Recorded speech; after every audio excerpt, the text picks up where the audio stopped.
Huzurabad MLA పాడి కౌశిక్ రెడ్డి చుట్టూ ఉచ్చు బిగిస్తోంది. వీణవంక జాతర వివాదం కేసులో ప్రభుత్వం సంచలన నిర్ణయం తీసుకుంది. వీణవంక జాతర సాక్షిగా జరిగిన ఘర్షణలు, వివాదాలపై ప్రభుత్వం సీరియస్ అయింది. ఈ కేసులన్నింటినీ రాష్ట్ర ప్రభుత్వం సిఐడికి అప్పగిస్తూ కీలక నిర్ణయం తీసుకుంది. దీంతో ఎమ్మెల్యే కౌశిక్ రెడ్డి చుట్టూ ఉచ్చు బిగిస్తున్నట్లుగా కనిపిస్తోంది.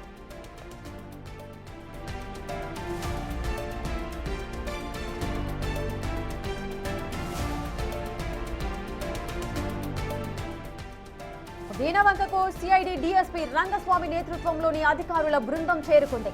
స్థానిక పోలీసుల నుంచి కేసు ఫైళ్లు, రిపోర్టులను స్వాధీనం చేసుకున్నారు. సాక్ష్యాధారాల సేకరణలో అధికారులు నిమగ్నమయ్యారు. క్షేత్రస్థాయిలో వాస్తవాలను వెలికితీసే పనిలో పడ్డారు. అసలు ఎమ్మెల్యే కౌశిక్ రెడ్డిపై ఉన్న ఆరోపణలేంటి? జాతర సమయంలో హుజురాబాద్ వీణవంకలో జరిగిన ఘర్షణల వెనుక అసలు సూత్రధారులు ఎవరు? ఈ ప్రశ్నలన్నింటికీ సమాధానం వెతికే పనిలో పడింది సిఐడి. మరి ఈ కేసులో ఎమ్మెల్యే కౌశిక్ రెడ్డికి ఊరట లభిస్తుందా, లేక మరిన్ని చిక్కులు ఎదురవుతాయా అన్నది ఇప్పుడు హాట్ టాపిక్ గా మారింది.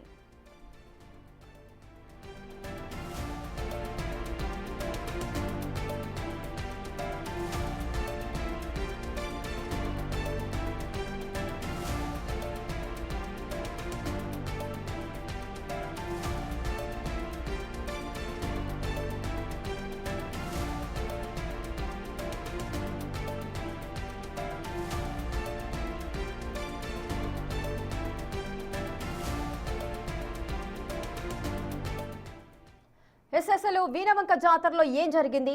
ఎమ్మెల్యే కౌశిక్ రెడ్డిపై ఉన్న ఆరోపణలేంటి? మరి ఏం జరగబోతోంది? అసలు సిఐడి ఏ విధంగా దర్యాప్తు చేపట్టబోతోంది? విషయాలకు సంబంధించిన పూర్తి డీటెయిల్స్ మా ప్రతినిధి భాస్కర్ అందిస్తారు. భాస్కర్, శ్రీనివాస్, అసలు ఎమ్మెల్యే కౌశిక్ రెడ్డిపై ఉన్న ఆరోపణలేంటి? సిఐడి ఏ కోణంలో దర్యాప్తు చేసే అవకాశాలు కనిపిస్తున్నాయి? రేఖ, ఇటీవల వీణవంకలో జరిగినటువంటి మినీ మేడారం సమ్మక్క జాతర లోపల అక్కడ ఉన్నటువంటి హుజురాబాద్ ఎమ్మెల్యే పాడి కౌశిక్ రెడ్డి అక్కడ పోలీసులతో దురుసుగా ప్రవర్తించాడు. దసరా అంటే ఆ జాతరకు వెళ్ళవద్దు అని చెప్పి ఆంక్షలు ఉన్నా కానీ అక్కడికి మంది మార్గాలతో పెద్ద ఎత్తున కూడా వెళ్దేతో అక్కడ గొడవలు జరిగేటువంటి అవకాశం ఉండదని చెప్పి పోలీసులు అయితే కౌశిక్ రెడ్డిని అడ్డుకోవడం కూడా జరిగింది. ఆ సందర్భంగా పాడి కౌశిక్ రెడ్డి కరీంనగర్ సిపిని ఉద్దేశించి మతాన్ని ముడికి పెడుతూ కూడా పలు దూషణలు చేసినటువంటి నేపథ్యం. ఈ నేపథ్యం లోపలనే అక్కడ కౌశిక్ రెడ్డి కూడా పోలీసులు వ్యవహరించినటువంటి అంటే అక్కడ తను ఒక ఎమ్మెల్యేగా ఉన్నాను, పోలీసులు వ్యవహరించిన తీరు బాగాలేదు అని చెప్పి ఇక్కడ అసెంబ్లీ స్పీకర్ తో పాటుగా మిగతా డిఐజీ అధికారులకు కూడా ఇటు ఫిర్యాదు చేసినటువంటి నేపథ్యం లోపల దీనిపైన పోలీసులపైనే ఫిర్యాదు చేసినటువంటి నేపథ్యం లోపల ఇప్పుడు ఈ కేసు పోలీసుల పైన ఏ విధమైన వ్యాఖ్యలు చేశారో దానికి క్షమాపణ కూడా చెప్పడం జరిగింది కదా, మరి దాన్ని వాళ్ళు యాక్సెప్ట్ చేయలేరా? మరి సిఐడి ఎంక్వైరీ దేనికోసం వేసినట్టు?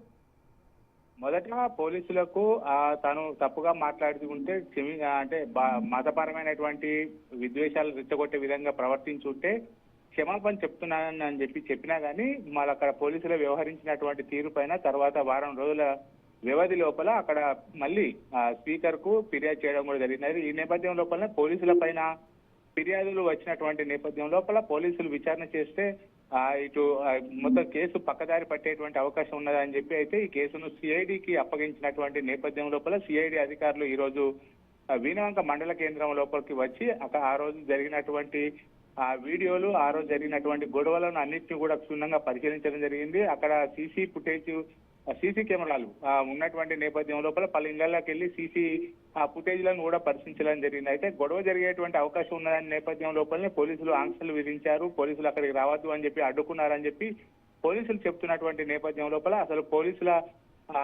పోలీసులు కౌశిక్ రెడ్డి పైన దురుసుగా ప్రవర్తించారా, లేకపోతే కౌశిక్ రెడ్డి పోలీసులపై దురుసుగా ప్రవర్తించినటువంటి కోణం లోపల మాత్రం సిఐడి అధికారులు ఈ కేసును టేకప్ చేసి అక్కడికి వచ్చి పూర్తిగా ఎంక్వైరీ చేసినటువంటి పరిస్థితి కనబడుతుంది. రేఖ, శ్రీనివాస్, అసలు ఈ విషయానికి సంబంధించి అసలు పొలిటికల్ ఎక్స్పర్ట్స్ ఏమంటున్నారు? అసలు ఈ ఎమ్మెల్యే కౌశిక్ రెడ్డి చేసిన ఆరోపణలకు సంబంధించి కూడా సిఐడి ఎంక్వైరీ అవసరమా అన్న కోణంలో కూడా క్వశ్చన్స్ అయితే రైజ్ చేస్తున్నారు. సో ఎక్స్పర్ట్స్ ఏం చెబుతున్నారు? నిజంగానే సిఐడి ఎంక్వైరీ దీనికి అంత ముఖ్యం అనుకోవచ్చా? ఎందుకంటే ఇక్కడ అసెంబ్లీ స్పీకర్ తో పాటుగా పోలీస్ అధికారులు పైన అసెంబ్లీ స్పీకర్ కు కూడా ఫిర్యాదు చేసినటువంటి నేపథ్యం లోపల మొదటి నుంచి కూడా కౌశిక్ రెడ్డి పోలీసుల పైన దురుసుగానే ప్రవర్తిస్తున్నారు. ఈ నేపథ్యం లోపల కూడా అక్కడ సమ్మక్క సారలమ్మ జాతరకు వెళ్ళొద్దని చెప్పి ఆంక్షలు ఉన్నా గానీ మంది మార్బలంతో అక్కడికి వెళ్లి సమ్మక్క ఆ దేవత అక్కడికి రాకముందే గద్దెలనెక్కి అక్కడ అంటే అవమానపరిచాడు అని చెప్పి పోలీసులు అడ్డుకునేటువంటి ప్రయత్నం చేశాడు. ఈ నేపథ్యం లోపలనే పోలీసులకు కౌశిక్ రెడ్డికి పెద్ద ఎత్తున కూడా వాగ్వాదం జరిగినటువంటి నేపథ్యం లోపల కరీంనగర్ సిపిని ఉద్దేశించి మతపరమైనటువంటి వ్యాఖ్యలు కూడా చేశాడు. ఈ నేపథ్యం లోపల అంతా అంటే పోలీసులు కూడా రివర్స్ అయ్యే సమయానికి కౌశిక్ రెడ్డి క్షమాపణలు చెప్తున్నానని చెప్పినా గానీ అసెంబ్లీ మళ్ళీ స్పీకర్ కు ఫిర్యాదు చేయడంతో ఈ కేసు మళ్ళీ పోలీసుల పైన అభియోగాలు వస్తున్నటువంటి నేపథ్యం లోపల సిఐడికి అప్పచెప్పారు. ఈ రోజు సిఐడి అధికారులు ఇక్కడికి రావడం కూడా జరిగింది. పలు అక్కడ విషయాలపైన ఆరా తీయడమే కాకుండా సీసీ కెమెరాలను కూడా పర్యవేక్షించినటువంటి పరిస్థితి కనబడుతుంది.